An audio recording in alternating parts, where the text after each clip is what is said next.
Saudara, memahami sejarah keluarga dan asal-usul diri sendiri membolehkan seseorang itu lebih menghargai warisan dan identiti diri. Pengalaman menyelidik keturunan keluarga Bugis, Batak dan Jawa antara yang dikongsikan dalam acara Hari Selidik Keturunan Melayu MAS, Anjuran Persatuan Salasilah Singapura GSS yang berlangsung di The Pod, Bangunan Perpustakaan Negara semalam. Selain itu, para hadirin juga diberi panduan mengenai kaedah dan sumber yang boleh dimanfaatkan untuk memulakan penyelidikan asal-usul keluarga.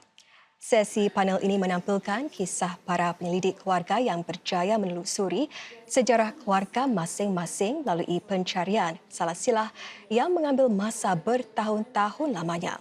Antara yang berkongsi pengalaman ialah Cik Nur Fatia Abdus Samad yang pergi ke Pulau Bawian sendiri dan Encik Sarafian Saleh yang mula menyelidik tentang keturunan Bugisnya sejak usia 16 tahun.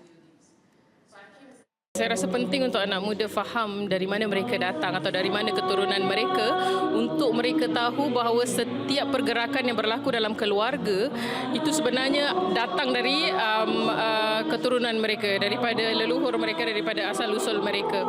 Kita perlu cari dari mana asal kita. Budaya berbeza dan ini salah satu cara untuk faham kenapa keluarga kita memiliki ciri-ciri kehidupan atau budaya yang macam tu.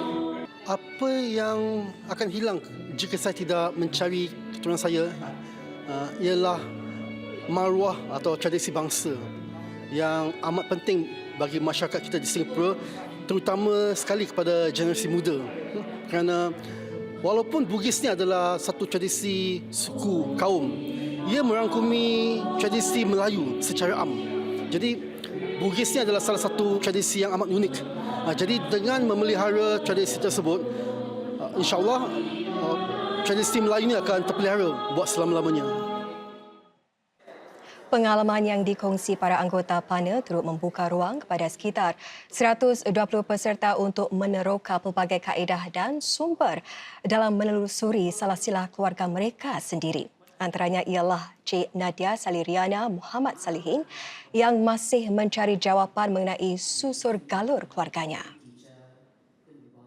Perkara baru yang saya belajar tentang research untuk genealogi hari ini adalah yang kadang-kadang kita tak boleh gunakan hanya local resource seperti National Library. Kita harus tanya dengan orang yang telah menjalani research itu sendiri. Dari saudari Fatia hari ini saya belajar bahawanya ada cara untuk kita susur galurkan keluarga tu melalui tempat tinggal keluarga tu sebelum dia berhijrah ke Singapura.